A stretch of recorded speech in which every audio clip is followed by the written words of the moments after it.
Hi, I'm Melinda Rose. And I'm Laura Marshall. And this is Light Matters for June 8th, 2011. In this week's Light Matters, Ford invests $100 million in robotic lasers, antimatter atoms are trapped and stored, nanoantennas are used to study nonlinear optical effects, and we give you a roundup of notable business news.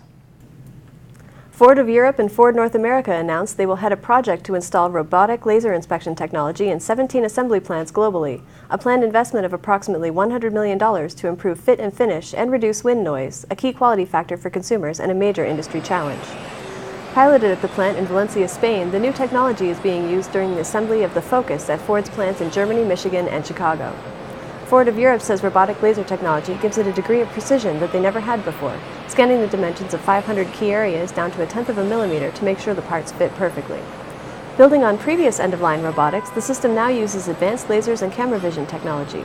In the assembly line, the robots precisely inspect the doors before they leave the station, measuring and identifying any points on the vehicle that do not conform to noise reduction standards.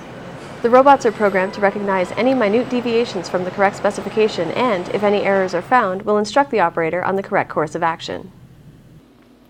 Researchers are using nanoantennas for the first time to focus laser light on oscillating nanoparticles to investigate ultrafast nonlinear optical effects. When a short laser pulse is focused on nanoparticles, they heat up very briefly and start to vibrate. But even the best microscopes cannot resolve these nanoparticles, making them very difficult to study. An assistant professor at the Max Planck Institute for Solid-State Research and his PhD student achieved a breakthrough using a gold nanoantenna that has already been applied successfully as a nanosensor.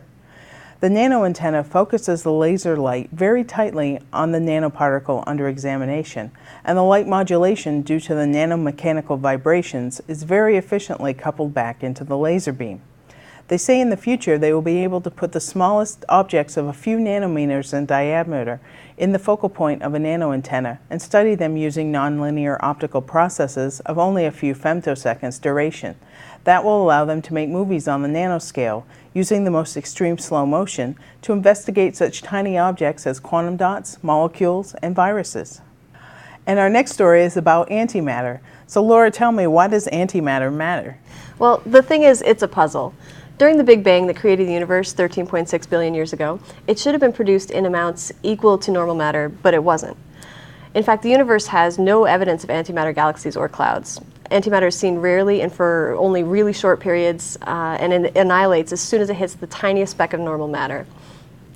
For the first time, physicists have reported storing a significant chunk of antimatter. A total of 309 antihydrogen atoms have been created and stored for almost 17 minutes.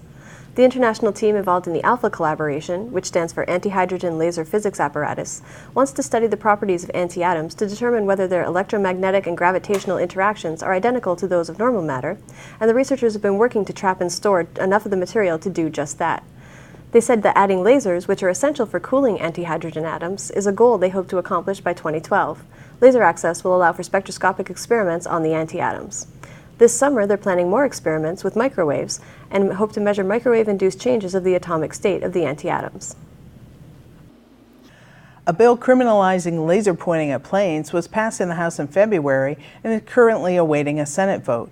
But rather than wait for that bill to become law, the FAA announced last week it will begin imposing civil penalties of its own of up to $11,000 against people who point such powerful handheld lasers into cockpits.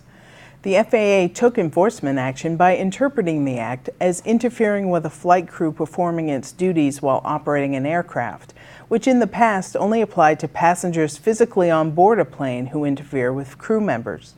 So far this year, pilots have reported more than 1,100 incidents nationwide of lasers being pointed at aircraft, usually in the process of taking off or landing. And laser event reports have steadily increased since the FAA created a formal reporting system in 2005 to collect such information from pilots. Rofin-Sinar Technologies said it will ramp up laser production by buying a block of buildings in Tampere, Finland. The $5.3 million acquisition will provide an increase in manufacturing capacity for the company's high-power fiber lasers. Volkswagen has placed an order with Trumpf for fiber-guided disc lasers. The deal is reportedly worth at least $55 million. The 50 True Laser Cell 8030 series laser cutting machines will be delivered over the next 2 years. The first batch of machines will be divided among Volkswagen's headquarters in Wolfsburg and another site in Germany, as well as a plant in Spain. Volkswagen will use the machines in the production of hot-form parts for car bodies. Well, that's it for this edition of Light Matters. For more on any of these stories, visit Photonics.com. To subscribe to our newscast, you can click on the share icon on this video player and choose feeds to enter your subscription directly into iTunes or any other RSS program. There are also icons to share this video on most social media sites, and you'll find Light Matters in the iTunes store. Please send your questions or comments to lightmatters@photonics.com or find Photonics Media on Facebook and Twitter. Thanks for watching, and we'll be back next week.